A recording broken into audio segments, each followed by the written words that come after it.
On the surface, the announcement seemed straightforward.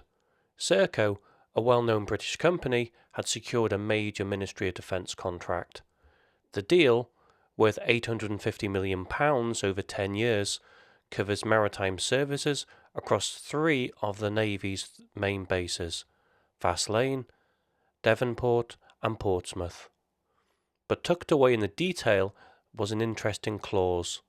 Serco awarded a £200 million subcontract to Damen Shipyards, a Dutch firm, to build and maintain 24 new vessels. Now these aren't the sort of ships that grab headlines, no destroyers or frigates.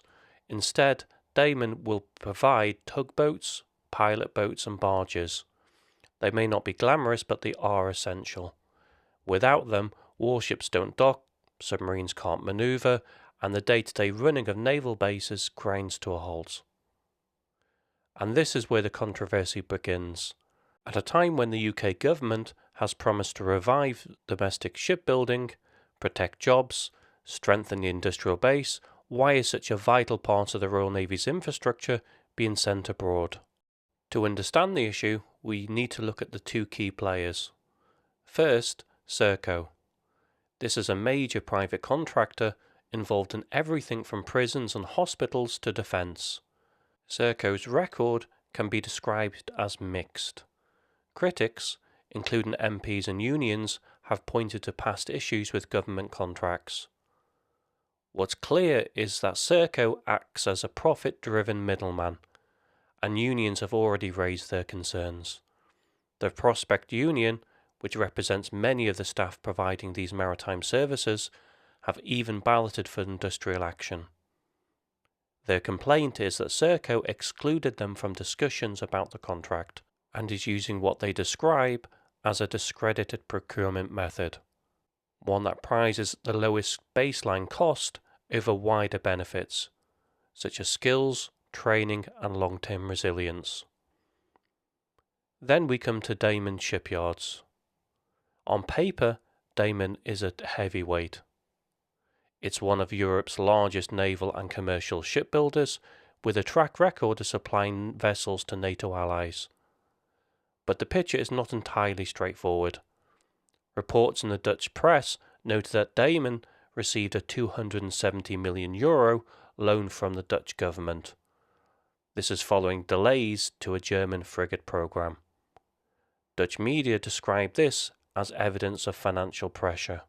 According to the Dutch Public Prosecution Service, Damen is currently facing legal proceedings involving allegations of bribery, forgery and money laundering.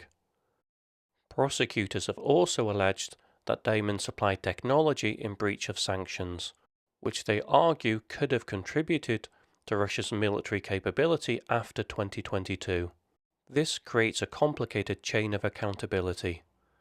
Should Damen face setbacks, financial, legal or operational, any problems would first filter through Serco before reaching the Ministry of Defence. That extra layer adds time, complexity and uncertainty to a project that underpins the Navy's basic functioning. So what's the reaction? There are 3 major strands of criticism. The first is industrial. The government talks a great deal about buying British and supporting shipbuilding at home. Ministers were quick to celebrate the £10 million deal for 5 Type 26 frigates built in Glasgow, hailing it as a boost for thousands of UK jobs. Yet in the same breath, smaller but no less essential vessels were quietly outsourced overseas. To many, this looks like a 2-tier approach.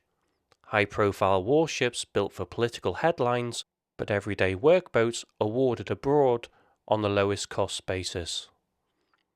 The second concern is operational.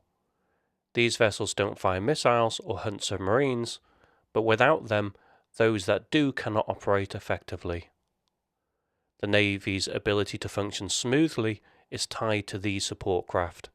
Introducing a profit-driven intermediary and relying on a foreign supplier adds fragility to something that should be reliable. If Damen faces further setbacks, the Navy could find itself without the tools it needs to keep its frontline forces moving. The third strand is legal and ethical. Whatever the timing of the contract, Damen remains under criminal investigation. If a conviction follows, the UK risks being tied to a company found to have broken bribery or sanctions laws. The Ministry of Defence has promised decisive action if a conviction follows. But critics ask the obvious question: why take the risk in the first place? The Serco-Damen contract highlights the gap between ambition and reality in British defence policy.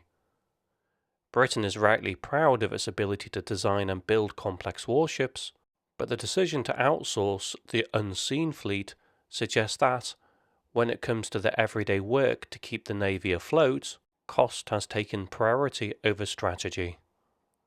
This isn't just about losing shipyard jobs, it's about accountability, resilience, and the risks of making the Navy dependent on a company abroad that has needed government financial support and is currently facing prosecution. In the end, it comes down to a question: should the short-term savings outweigh the long-term risk to industrial capacity and national security? For a fleet that relies on these unseen vessels every single day, it's a gamble that could prove more costly than it looks. Thanks for watching.